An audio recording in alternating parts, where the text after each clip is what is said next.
Hi, I'm Matt Nichols. Welcome to ClassicCarsDriven.com, and today we're driving the Delorean DMC 12.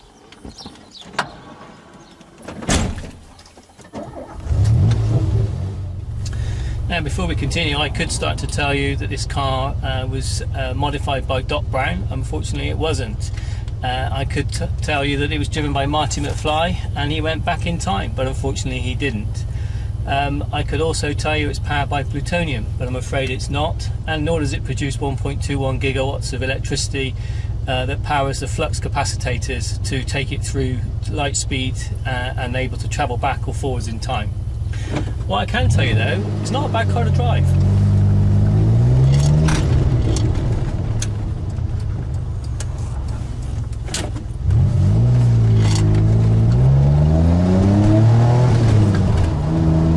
First thing is it's got a really high first gear, which means although the Renault engine that finally made it into this car is not the most powerful in the world and was certainly shy of the 200 horsepower that DeLorean itself was aiming for, it doesn't really matter now, I don't think, because nice high first and second gear means you can pop along, pull away quite quickly and get yourself cruising along at a reasonable pace without too much trouble at all.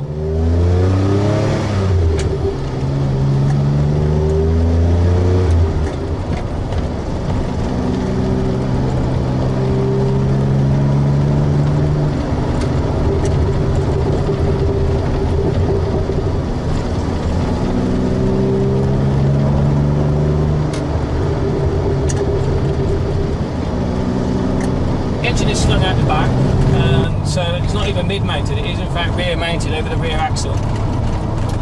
Not that you ever really get to know that. I mean, it's not as though it's a Porsche 911, it's not as though it's a car you're going to take to the absolute limit. I mean, anybody who wants to buy one of these cars, and this one for instance is available to hire from Great Escape Classic Car Hire.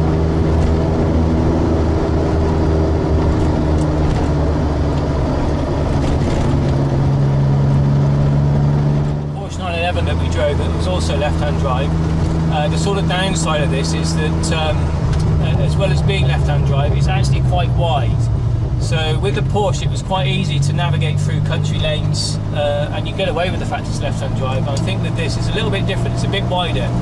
The good indication is where you're driving over the cat signs in the road, the sort of da-dunk noise is a good early indication as to where the right-hand wheels and tyres are in the road. See me peering up every now and again just to make sure I'm not going to whack a wheel on a junction or a turning.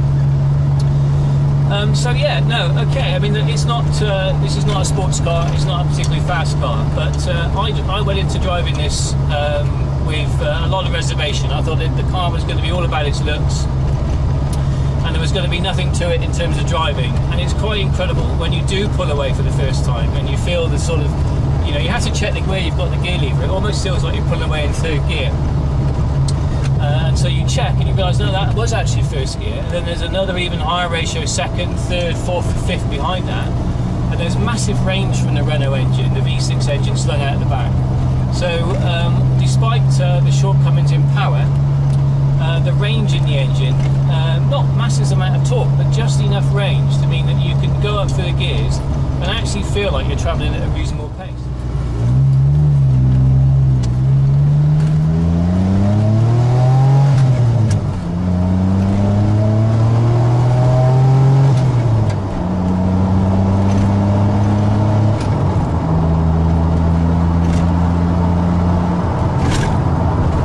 So what do you get when you're driving along? Well, basically there's a couple of things that combine together. Like I said, the engine is rear mounted, which creates a sort of lightness on the front of the car. A bit 911-ish. I'm not saying it is a 911 because it's not. But it's a bit of the front sort of bobble. The front goes light and you can feel more of the weight over the rear. But yeah, overall, very pleasing drive. I'm very surprised that that's the case. If you're a fan of DeLorean, I apologise. But I wasn't really expecting it to be a real sort of driver's car. The reports I'd heard on the absence of power, on the very fact that you know, it's got the film history it's got, and also the sort of check and production history it had. But no, overall, it's a very pleasing car to drive. It's a nice alternative to a Lotus Esprit. It's a lot rarer, and you're certainly going to get noticed everywhere you go. And I think for that reason alone, it deserves some praise. I've been Matt Nichols, this has been ClassicCarsDriven.com, and we've been reviewing the Delorean